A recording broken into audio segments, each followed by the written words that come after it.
Game B membranes can be very strong sauce if they want to. Our current civilization, you can't say anything, can't be judgmental. Within a Game B membrane, you can be very judgmental. You can say, no kid under 16 will have a cell phone, period, right? That's just one of our rules. And we can have as strong a sauce as we want about pretty much anything. But what we can't do is impose our values on other membranes.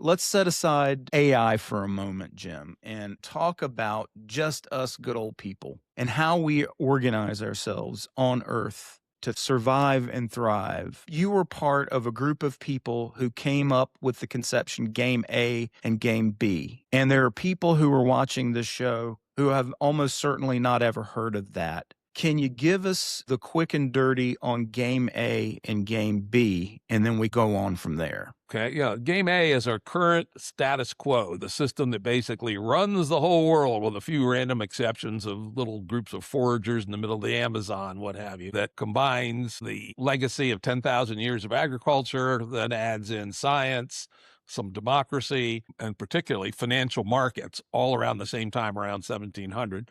And this system, which started in the south of England and in Amsterdam area of the Netherlands around 1700, quickly became so powerful that it ate the whole world. The great explosion of Western European capability through the 18th and 19th century was powered by these innovations. And they really were innovations which helped the world become far, far wealthier than it was and much more populous.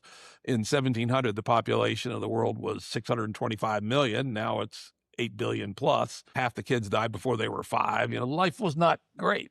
And so Game A was actually an upgrade for humanity at the time. And it's also important to recognize that with only 625 million humans and each one of those consuming a tenth as much as current humans consume, the impact on our Earth was relatively small, 1% or less of what our current impact is. So this Game A rolled forward doing some good things and some bad things, the conquests of different people, the slave trade, etc. But the key part about it was the way it was formed, not by anybody's plan, it had no brakes, especially over time as finance became more and more central to what controls Game A.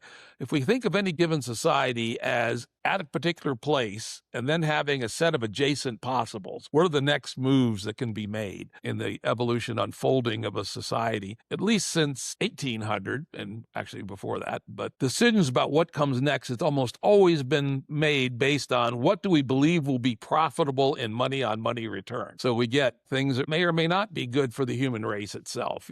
Some recent examples, one of my least favorite is betting apps, right, which have apparently addicted a large number of 20-something men, sucking their wallets dry, right? TikTok, which, sucks up people's time they could spend socializing with their friends, dating apps, sugary breakfast cereals. We can go on and on and on, and things that make sense in the money on money return sense. And that's the pruning rule for our adjacent possible, rather than what is actually good for two things: human well-being and growing a rich and expanding ecosystem. So Game B proposes changing the pruning rule to bring into being those things which improve human well-being and help nature become more luxurious, more successful, and repair the damage that humanity has done over the last 10,000 years. And then finally, we believe if you do A and B, doing human well-being and natural flourishing, that leaves the maximum number of doors open for humanity's future, whatever that's going to be.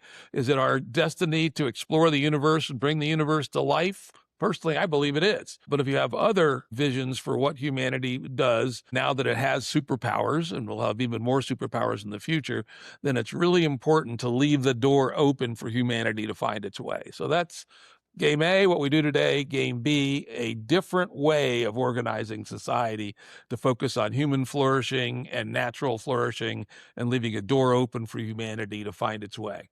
beautifully put, so succinct. I guess you've had to do that before because people often ask you about this, but it was really, really succinct. First of all, I want to point out this idea of the adjacent possible. I take it this comes from your influences in the Santa Fe Institute, in particular. Stuart Kaufman and Brian Stuart Kaufman, Arthur, right? those two Yeah. people really influenced my thinking about the fact that everything that happens in culture is a series of moves from a present state to a set of adjacent possibles. And when we say Right. adjacent possibles, it means what can we actually do now? It's 1922 and you say you want a flying car. Well, guess what? We're not even close to building flying cars in 1922. So that's not part of the adjacent possible. Today, Yes. it probably is, or self-driving cars are part of the adjacent possible, and we're just about there. So think about the continual unfolding of, let's say, our trajectory of human culture. It's always moving from where it's at to what's currently the next move that's available to it. I linger on this not only because Stuart Kaufman is one of the biggest influences on me intellectually, without a doubt, but reading, for example, At Home in the Universe and other ideas, especially the idea of the adjacent possible, it really tempers our idealisms or our ideology. Because the idea of the adjacent possible, it's like you imagine you're in a room and you think, oh, well, I want to get to the next county now. That's what idealism seeks to do. That's what ideology seeks to do. It's like, okay, we're going to imagine this ideological state of affairs, this Shangri-La or utopia, and we're going to lobby for that, for the government to do that tomorrow, for example, or for an entrepreneur to do that tomorrow. But really, you always are functioning in the world of the adjacent possible. If you're in a room, you have to leave by window or door, and you might be in another room that's going to open to another room with a window or a door, and so on into the future. And his evolutionary theory really kind of unpacks this idea. So the idea that the transition from game A to a more game B state of affairs is a transition, and that makes it a much more pragmatic than idealistic theory. At the beginning, if you start with game B and you say, oh, we just want all this, environmental health, we want human well-being, we want all these good things, and you don't describe the means, the trade-offs, the adjacent possibles for how you get there, you're, as they say, peeing in the wind. Since the early Game A, Game B discussions, we've now got, I think, an even more practical, much more practical theory on how we get there, which is the concept of membranes. Game A is big and powerful. Game B is a few thousand people yapping away online, right? But there's enough of us now that we can create little membranes, either places where we can live, or even simple things like Game B businesses or babysitting clubs or dinner parties, right? And they can be Little experiments. little things. And they have their own rules, which we call accords, and they have currents, which are the things that are easy to do inside of them, which we think should be measured by our doing good things, the correct things to do inside of our membranes. And if we are right, we can create membranes that are attractive to people because they provide a higher level of human flourishing, then people will want to come through the membrane walls, join the membrane, and the membrane will grow or it'll split off into other membranes. And then the membranes will create super membranes that allow membranes to work together. Let's say, for instance, a bunch of farming communities that get together and build a marketing company that markets their stuff. And it's a super membrane, which includes them in a funny kind of way because it doesn't dictate. It only has jurisdiction for the narrow capacity that's been granted by its members, which is to be the marketing arm. So you don't have probably half the nation state is it wants to have unlimited power about everything. Here in Virginia, for instance, we have a little downtown strip in our little town of Stanton with a lot of clubs and restaurants and stuff in it. And it would be great to have open container just in that district. But we can't do it in Stanton. We have to get the state legislature to do it. There's no chance of that. In a membrane world, everything that can be pushed down is pushed down. And only those things which are delegated up or must be at the top move up in the hierarchy. And we think that that is a realistic step-by-step way to go from game A to game B as people actually see it, right? As you say, the ideologues, they write Das Kapital or something. Sounds good, but when you actually implement it, it's a fucking nightmare. And the idea of game B is to actually show it from small scale. And if it actually has merit, and only if it actually has merit, can it continue to grow and eventually become the operating system. Exactly. And this is one of the things that you and I really connected quite closely on is this idea. The way I hear membranes is you sort of back yourself into decentralization. You're creating a set of protocols that allow people to experiment more locally. And inside those membranes, if they're meant to be game B membranes, you might add a heuristic that's from traditional game A economics, internalize externalities to the highest degree possible. And to the extent that you can't internalize externalities, you might have to have an arbitration system of some kind. It's like, okay, you've created this value for me or you've injured me in some way. We got to figure out a way to resolve that. But otherwise, if we're willing within our membranes to accept certain kinds of trade offs, then we can do that. And lo and behold, this one over here works and this one over here doesn't, so people can start to mimic the more successful membranes. This to me is an enormously promising way of thinking for people, and what drew me to game B thinking, even though it becomes a kind of Rorschach test where they want to impose their view of the world on it. And I hope I haven't done that too much, but I do see synergies in terms of my worldview and in game B thinking. It's really quite promising because it allows us to begin to think about how we might self-organize to experiment locally and really make it your principles, increased human well-being, practice being more deferential to nature, and so on. That those ways of living are practiced not to perfection, but to a much higher degree. Do you see a world where game B self-organization can start to outcompete game A? Or is there a risk that game A will always chew up game B efforts and spit them out? It's always possible, but of course we are very aware of that risk, right? And there's lots of ways that game B can outcompete game A. It may not outcompete game A steel mills, for instance, right? Because they are exporting externalities in ways that we would not do. But we can outcompete them with people voting with their feet. Suppose generation after generation, more and more people want to live in the game B world, then we have outcompeted game A, right? Suppose the birth rates are higher in the game B space because it's a better place to raise children. The community provides a lot of support for child care. You talk to young parents today, and many of them are just pulling their hair out on trying to establish a high quality ethical community for their children, right? And in the garbage dump of popular culture, that's really hard. In a game B membrane, this I'm going to do a little aside here. This is really important. Game B membranes can be very strong sauce if they want to. Our current civilization, you can't say anything, can't be judgmental. Within a game B membrane, you can be very judgmental. You can say, no kid under 16 will have a cell phone, period, right? That's just one of our rules. And we can have as strong a sauce as we want about pretty much anything. But what we can't do is impose our values on other membranes. The term we have for that is coherent pluralism, which is, if you want to be a free love commune, that's great. If you want to be a Victorian straight-laced monogamy-only community, you can do that too, but they're two separate communities. People can move between them if they want, and one can't tell the other what to do.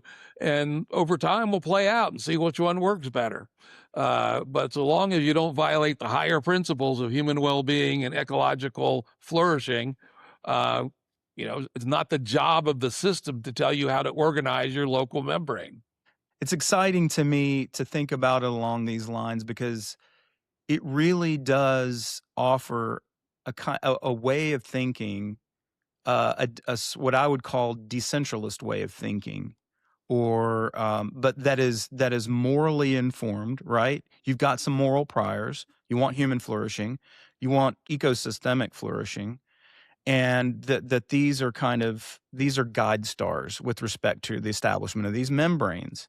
And of course, if people vote with their feet and they're working well, you can grow your jurisdiction, you can grow your membrane. Or if it's not quite how you want, you might be able to sort of like cell mitosis, split off and start one where, okay, they really wanted to be a nudist colony that doesn't allow cell phones, but we don't really want to be a nudist colony.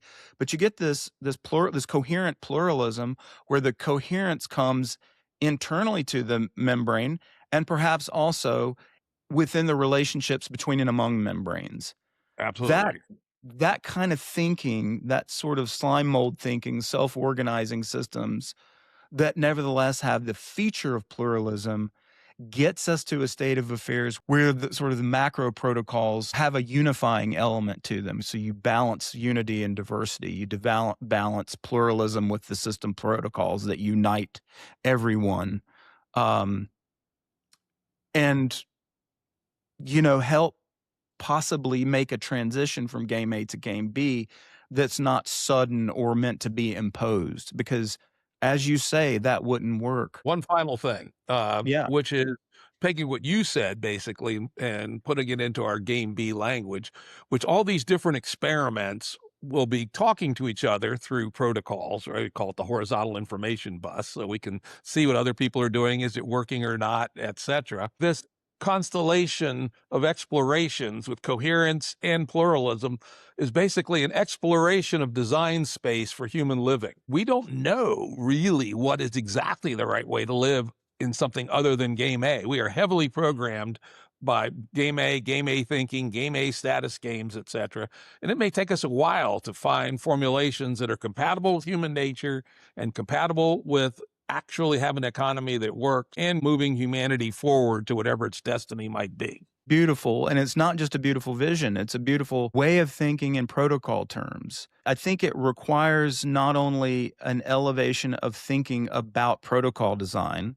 So, what does it mean to instantiate a membrane and what are the rule sets that govern it? But also a leveling up of cultural consciousness. Do I understand that you're coming out with a book on this? Actually, more likely a series of essays. For various reasons, the book probably not get finished anytime soon, but the essays will be start coming out right soon that will lay out all this and much more in more detail than some people will want. But it'll be essentially one person's view on how to actually build game B. I'll comment on one more thing. I come out of the libertarian universe back in the day, but I find that the way libertarians tend to think is just sort of rigid principles orientation, very much a checklist of things that you have to satisfy some sort of ideological litmus test. And I really do still lean very much in the dimension of freedom. But what's interesting about game B thinking is it is kind of a libertarian communitarianism, if you like. That's a very clumsy term. But what's outside the membrane, as long as you're not imposing it on those within the membrane or the reverse, is the libertarian aspect. Otherwise, people are trying to experiment and devise their ways of living and live as a community according to their shared conceptions of the good.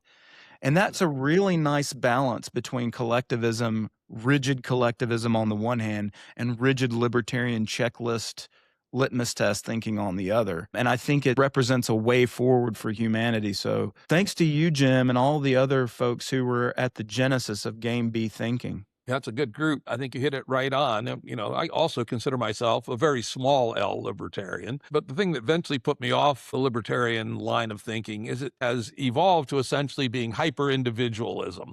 And we are not individualistic species. We are a species that lives in community.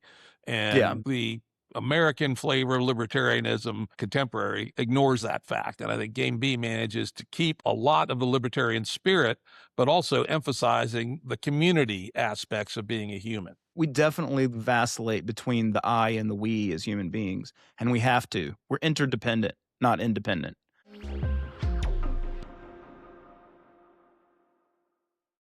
If you're a creative, a builder, or an innovator, you might be ready to win funding. Through Human Respect Labs, you can get up to $30,000 to fund your next creative project. But not just any project. We're looking for 6 kinds of builders: video storytellers, community builders, writers, entrepreneurs, strategists, and innovators. Any of which should be dedicated to human liberation. That means making government obsolete. Why? We know too much energy goes into politics, but not enough goes into real solutions. So if you're a freedom lover and you have a project idea that promotes peace, autonomy, and voluntary collaboration, we want to hear from you. Apply now at humanrespectlabs.org. That's humanrespectlabs.org. Criticize by creating.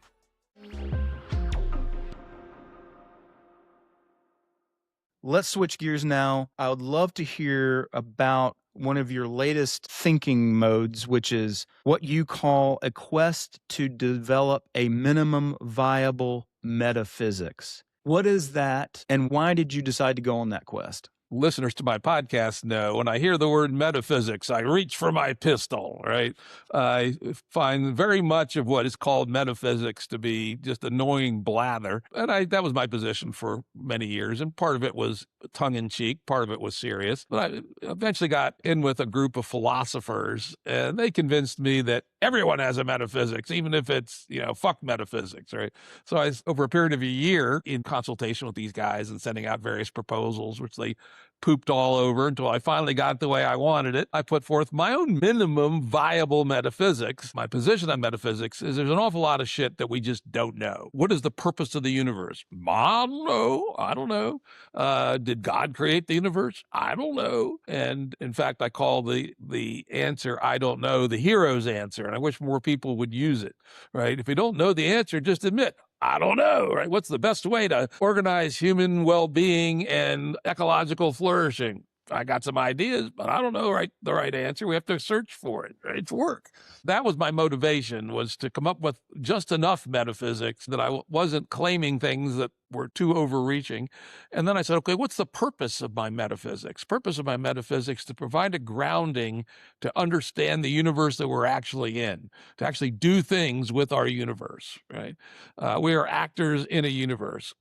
And so I basically narrowed it down to 4 things. First, the reality principle, that we live in a real universe. Now, it's worth noting we can't prove that. It's possible the universe came into being 5 seconds ago with all the memories in place and fossils in the ground and will flip out of existence 5 seconds from now, but can't prove it. Can't prove we're not brains in a vat. But if we're going to actually act in the universe, make things happen, it turns out that assuming reality works. Right? If you assume reality, you can, build highways, you can build buildings, you can set up electrical grids, you can learn about the regularities. Avoid a bus when it's going to hit you. Yeah, exactly. If you're a true idealist, I'll step in front of a bus because it's all in my head. Well, wrong, The second one's kind of a technical matter, which is if you go back to the beginning of the Big Bang or something like the Big Bang, I'm not 100% convinced of the details of the Big Bang, but something early in time where the universe was far smaller and much less structure to it. There must have been some asymmetries in that. Otherwise, things that have evolved over time wouldn't have evolved. It would have just gradually spread out to be a thin cloud of hydrogen and helium, and that would have been that. But there had to have been some clumpiness in it, or the universe has to have some built-in randomness that caused the clumpiness to evolve over time. So let's call it built-in asymmetry, either in the initial conditions or in something like the stochastic nature of quantum mechanics, which may or may not be stochastic. We don't know yet. The next thing is the lawfulness layer. This is where so much of this talk between free will and determinism versus stochasticity, I believe, gets confused, which is everything that's happened since the Big Bang is connected causally to everything that happened before it. But that isn't all that has happened since the Big Bang. We've also had emergence of more and more interesting structures. Initially, emergences down in the layer of hydrogen atoms formed together to produce a hydrogen molecule, right? And hydrogen and oxygen form a water molecule. These things happen fairly early in the history of the universe. And those things are in the lawful domain. But the lawful domain, I believe, is fairly thin. And once the lawful domain has done its thing, organized the early universe, the rest is emergent, where the pieces interact and produce patterns that are as real as the molecules. And this is where I think people get oftentimes confused between realism and other ways of thinking about the world. Because yes, the world isn't just hydrogen atoms. It's also the pattern of hydrogen atoms. Think of a star. A star is an amazingly interesting, complex object that through gravitational attraction ignited fusion. The fusion causes major convection currents through the star to bring the heat from the center to the surface. Also, stars have an evolutionary path. It takes them hundreds of millions or billions of years to go through a life cycle. Like, for instance, our sun will become a supergiant in about 600 million years, wipe out the Earth. And all those are complex systems. And it turned out on our rock, third rock from the sun, maybe elsewhere, an even more complex emergence occurred, which is life, which is a series of tightly connected cycles that do metabolism, that operate membranes, that process information from generation to generation. And that particular form of life, which we have, has successfully reproduced unfailingly for 4 billion years and has evolved via Darwinian evolution to provide this amazing zoo of living forms that we have here on Earth, and has done so through the process of emergence. And emergence isn't magic, by the way. Yeah, that's real. What I'm hearing you say, and maybe I'm wrong, is that it's a yes and not an either or. You have the causal properties of the substrate, but you also have the informational and relational properties. And when those interact in interesting ways, you're not violating the laws, you're complexifying them. Yeah, let me give Is you a that, very simple example. A yeah. traffic jam. Let's imagine Mhm. the cars are kind of like atoms. They're doing their thing, but it's on a hill. There's a few more trucks than usual. Next thing you know, everyone's behavior emerges into a traffic jam. The traffic jam is not made of any one car or truck or even the hill that they're on. It's an emergent phenomena of all the rest. And yet it's very real. Try to get through that traffic jam, right? You can't. And then, usually the case, cars in the front leave and cars from behind start slowing their rate of arrival. Random jam, traffic jam dissipates, and now that it's flowing free again. That traffic jam is a real phenomenon and is purely an emergent phenomenon. They've even done studies of traffic jams and liken them to wine coming out of a wine bottle, the traditional wine bottle, right? You can look at a wine bottle and you see these wave patterns of sort of going back through the wine as it goes clunk, clunk, clunk, clunk, as it exits the wine bottle. But the bouchon, the part of the bottle that's thinner, means that there are molecules that are held back. So you get this wave pattern that goes back through. The molecules look like they're starting and stopping in the same manner that they would on a highway. So it's like these, I guess you would call them superordinate properties, namely the traffic jam or the stop and start patterns, are all dependent on the interrelationships between those individual units down below. And yet none of those individual units violate causality. That's the thing that's head hurting. Since the Big Bang, there's this very extensive, complicated tree of causality that everything that's happened in the universe is all connected back to the origin. It's Yeah. unbelievably bushy. And yet there's also been emergences throughout, right? That tree of emergence is utterly interwoven with the tree of causality. You can't have one without the other. Because once you have emergence, that changes the causal structure of the universe, right?